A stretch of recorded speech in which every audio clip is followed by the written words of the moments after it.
如果你也喜欢吃牛肉面，不妨看完这个视频。这是一家在台湾开了70多年的纯手工牛肉面店，老板今天向我们展示他家店内是如何制作这一款日售500多碗的牛肉面制作过程。这家店开在台湾台北市，老板祖籍是山东人，店内的口味也是极具山东特色。牛肉面最重要的就是面，老板将一整袋高筋面粉倒入搅拌机内，在机器不断的旋转中添加适量的清水，待面团成型后，老板将面团放置于案板之上，并不做太多处理，将面团切成合适的大小，装进塑料袋内，让面团自然发酵，增强面团的韧性和延伸性。这些冷冻的牛骨是熬制高汤的关键。老板说，别看是冷冻货，其实都是从屠宰场送来的。将高汤熬制3小时后，牛骨已经酥烂，一锅白洁的牛骨汤就成型了。但这还没完，桂皮、八角、茴香、草寇等几十种香料，老板用纱布包起来放进牛骨汤内，然后加入10斤洋葱和2斤敲碎的生姜继续炖煮。新鲜的牛奶肉、牛腱子肉是老板店内牛肉面中牛肉的选材。老板根据不同人群的口味，创造出半筋半肉或是纯肉的牛肉面。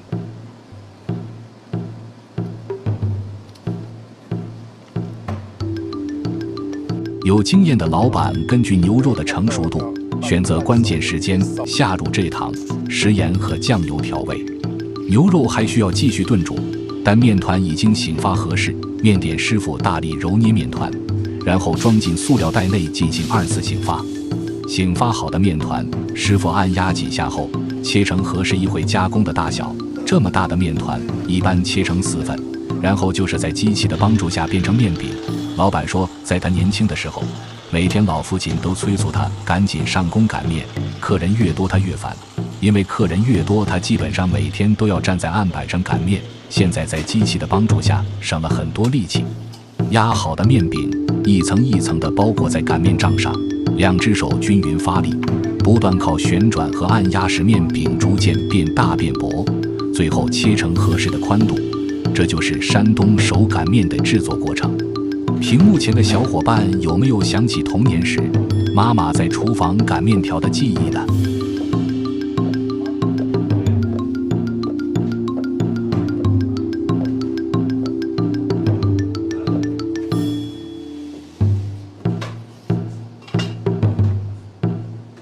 切好的面条，老板在其中撒上面粉，然后切成15厘米的长度。因为这家店是宽面条，太长口感很差，如果是吃细面就不用再切断。切好的面条直接码放起来，因为有面粉不会粘连。这时牛肉的香气四散厨房，用筷子轻轻一插，能穿过牛肉，代表已经完全成熟。师傅将所有牛肉捞出，然后切成大块。山东人吃牛肉讲究的就是大快朵颐，切成薄片可是没人会喜欢的。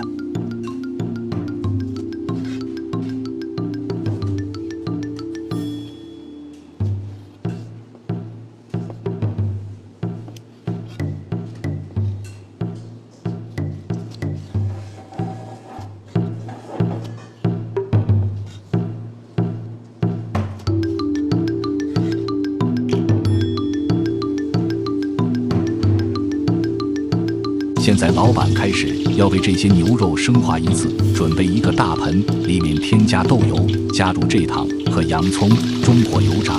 等洋葱焦黄后，下入1碗辣椒酱、半瓶白醋、1大碗豆瓣酱。台湾的山东牛肉面结合了很多川味，这是过去很多各地老兵一同开店的产物，味道十分复合。将炒好的香辣牛肉加入高汤和酱油，再次炖煮半小时。此时的牛肉极解，香辣咸鲜，而且口感极度酥烂。将面条下入煮面机内烫熟，然后加入葱花和小咸菜搭配，倒入几块牛肉，添入高汤。这碗210台币的台湾山东牛肉面就做好了。牛肉口感酥烂，面条弹牙，高汤香浓可口。小伙伴们，你学会了吗？